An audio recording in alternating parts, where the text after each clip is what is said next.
Taylor gang. Let's get it. Young Money. Yeah.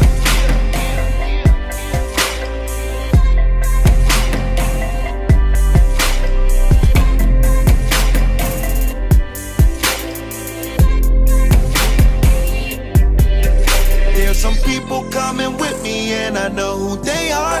And some that just ain't gon' make it and I know who they are. And I know they ain't gon' like it, but it's quite alright. I ain't need no one my whole life, and I've done alright.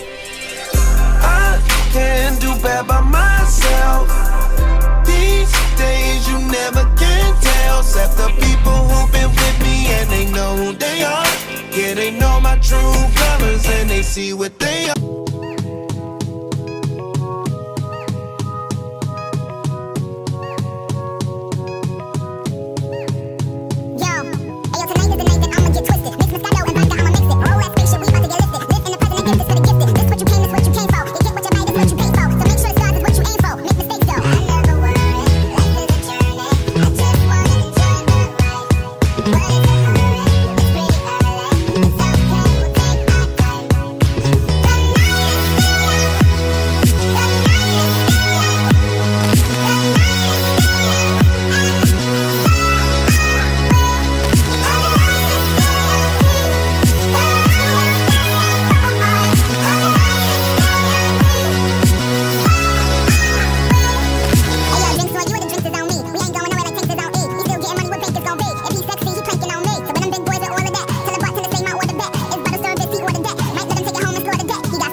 Welcome back to the channel. Today I am going to be reviewing the episode 5 of House of the Dragon. Yes, y'all.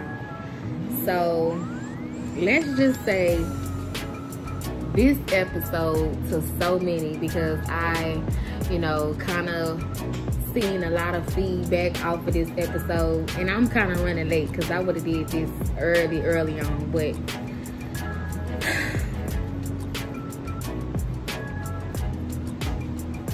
we're just gonna jump into it. So make sure that you like, comment, and subscribe to be notified every time your girl posts a video. Hit that bell, okay, so that you can see every time it drops. So at the top of the episode, I wasn't expecting for Damon to walk the fuck up or be so like, yeah, bitch, I've been waiting on you, to his wife. Like, what the hell? Like, he was waiting on her ass like he knew her goddamn routine or something, and ain't been to whatever town or city that she reside in quite a while. Y'all, why the fuck she went up to this man talking shit and didn't know, you know what I'm saying, where he was coming from mentally, and then got her ass killed? First of all, let me back up. I didn't get the notion that he was going to do what the fuck he did. Basically, she was talking and asking him why he was back, and she running off at the mouth talking like, oh, such and such mate must have banished you, and you must have been fucked up and you can't come back to the kingdom. Oh, because the heir, the princess, this, that, and the third, you must be about to do XYZ. And she looked at him and he looked at her, and obviously I guess that was, some type of indication that, oh, you must gonna kill the princess so you can get the throne type loop. And when she finished that, before she didn't get that out, she done tried to pull out her sword to try to get to him before he gets to her. That man did knock this woman off her damn horse. Now she on the ground. The horse done fell on top of her ass, and it looked like she paralyzed. Now, I don't know why she decided to keep on talking. She wanted to keep on talking her shit, and was like, I knew you was a coward, blah, blah, blah. This nigga then he was walking away. He was gonna leave her paralyzed to, I guess die, but she wasn't bleeding or nothing. So he walking off, and she said what she said. This nigga turned around,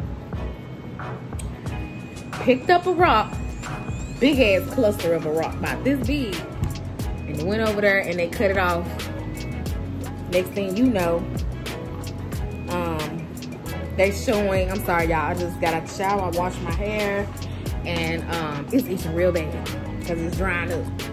So tell me why, you know, the king and the princess is in a boat traveling to go see the Valerians. So girl, they get over there and the king didn't come out. King of the House of the Dragon is the king of 7 different kingdoms, right?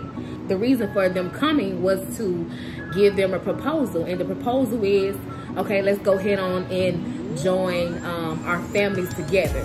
Press pause. The leader or the king of the Valerians had already brought that up before he stopped coming to the court, which is where they have the round table discussions, telling what everything is, you know, going over, you know, things within the community, we're gonna call it. So now all of a sudden, if I was the Black King, I would have been like, girl, this ain't gonna work. Like, my head itching and I'm trying to record this video. My God, today. Go in, they greet each other, and they come up with this proposal. The proposal was basically that Rhaenyra would marry their oldest son.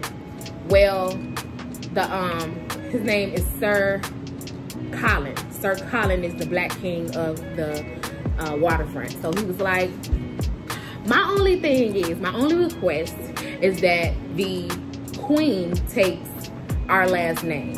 At first he was like, no, you know, but he was like, I tell you what, I'll let the Queen take your kingdom last name, but when they have their heir, their first heir, it will be etc., etc. So they leave, you know, or whatever. So they agreed to, you know, ordain their children's marriage and keep it in the family. Their first cousins. Let's just throw that out there, okay? So my suspicions was true from episode 3. The motherfucking king is dying. Girl, he coughing up blood, and he got to have leeches on him to pull out some of that soreness and some of that pain. All this extra shit, okay? Okay, boom. The right hand wind up, he being banished. He was banished the last episode, but the right hand wind up telling his daughter, which is the queen, like, yo, you need to watch out for Rhaenyra, and you need to make sure that you make Elton, which is their son, the heir, because if and when Rhaenyra becomes queen, it's going down. They're gonna come after your children, you. If it means you dying, you dead. So he was basically just telling her to prepare to go ahead on and fix it to where they would the kingdom would be led by a man versus a woman. The king and the princess, you know, had their agreements, but the thing that shocked me most, y'all, the soon-to-be king and queen, Rhaenyra and the first cousin, made an agreement, okay? They made an agreement that when they got married, they could do whatever they wanted to do, because who the fuck want to be sleeping with their cousin? We don't know, okay? Hopefully nobody, okay? But we found out that the first cousin is gay. So he already had his, you know, partner, and she already had hers.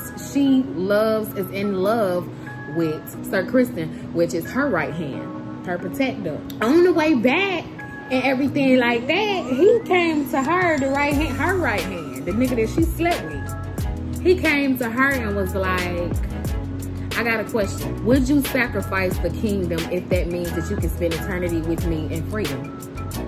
And she was like, no, I have no choice. This is something that I have to do for my family. Girl, when you, the look that was on his face, he was like, and he was upset. He walked off, and yeah. He knows deep down inside that she does not know. He's so much older than her. She doesn't know what the fuck she getting herself into. Already talking about starting shit to provoke a war just because she the queen or will be the queen. They already doing shit, and it's already been word. He would never said anything to her this late. Now, mind you, we don't know how long it's been between episode 4 and episode 5. Nevertheless, some type of way, the queen again, she done got some more information. She done got some more information from somebody who does not have her best interests at heart, that wants a man to be king. So she in the garden minding her own business when this random guy, you know, that we've seen in previous episodes, I'm not gonna get into his name, nothing like that, because he ain't just that important, okay? But he confronts her, talking all really good, and next thing you know, he says, did you know? No, he said, I just hope that the princess is well. And she said, what you mean? He said, I just hope that she's well, like implying that she was pregnant.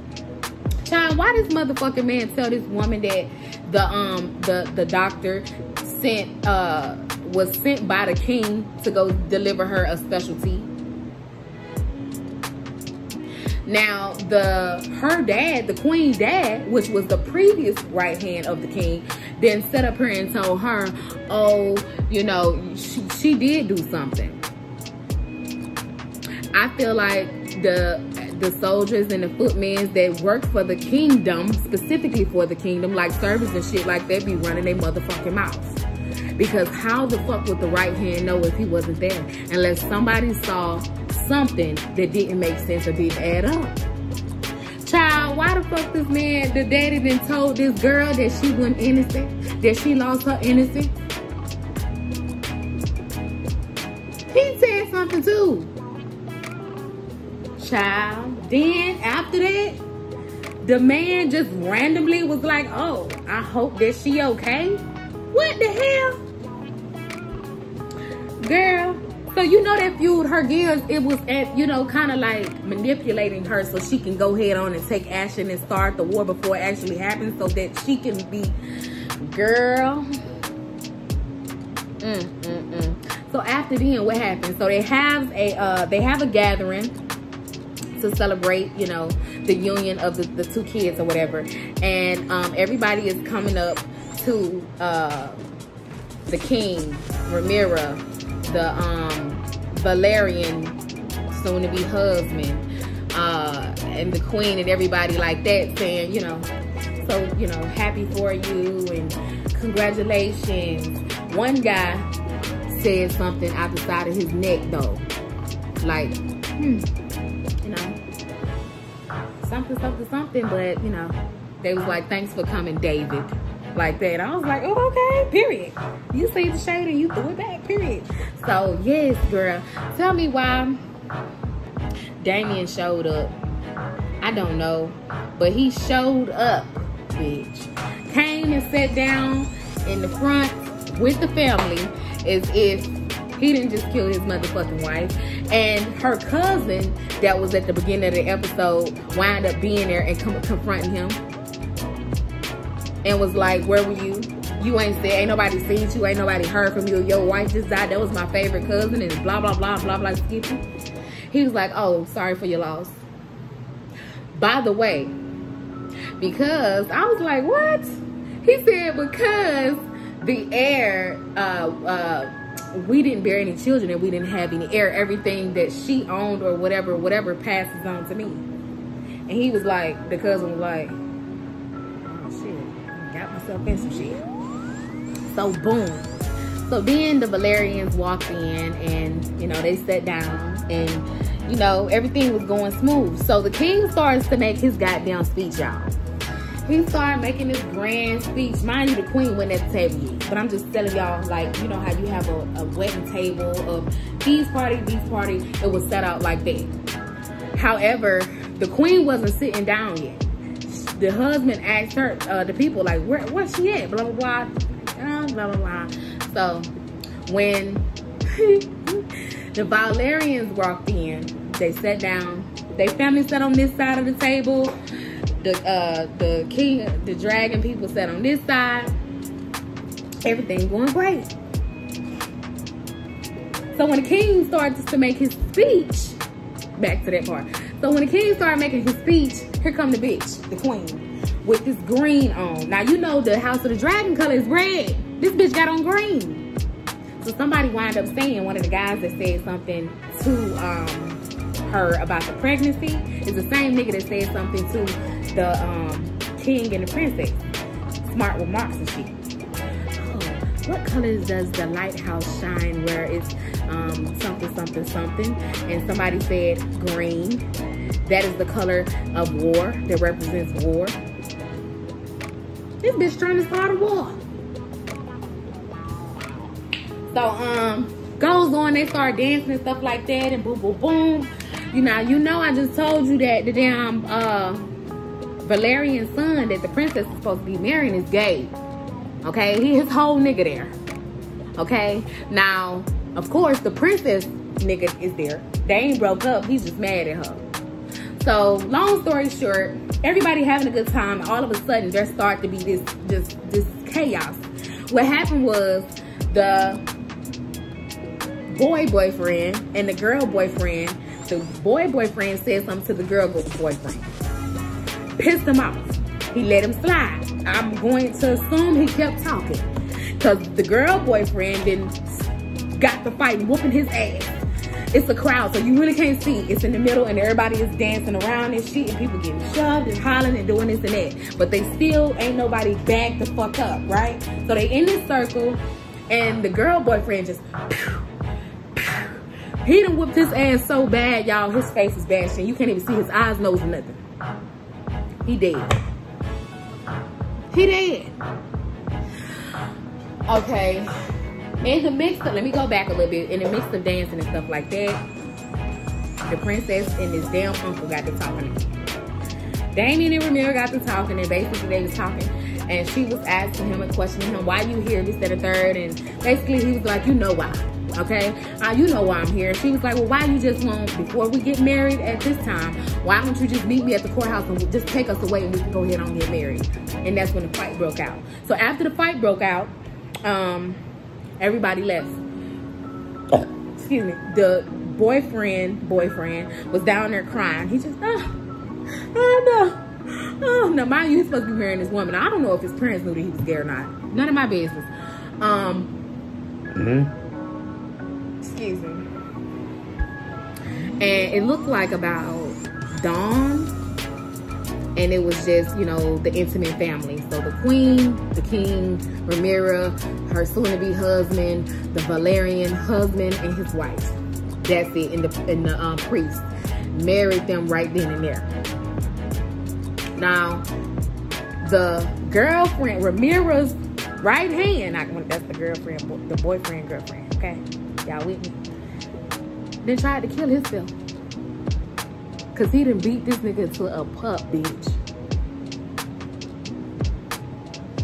And right before he get ready to kill himself, guess who stepped up to him and called his name and told him to stop? The queen. Girl, this episode, there's just a lot of going on.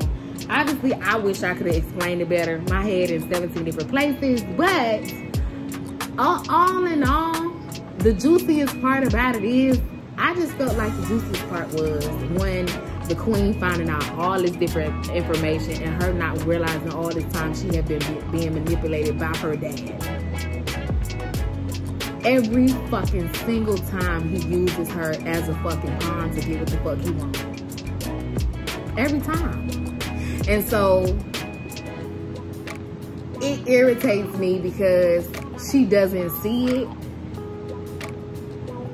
and everybody else sees it but her.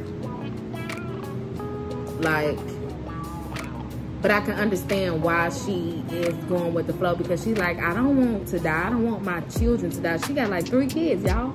She got 3 kids. All of them under the age of 6. So like 2, 4, 6. Maybe. And they know if they go to war,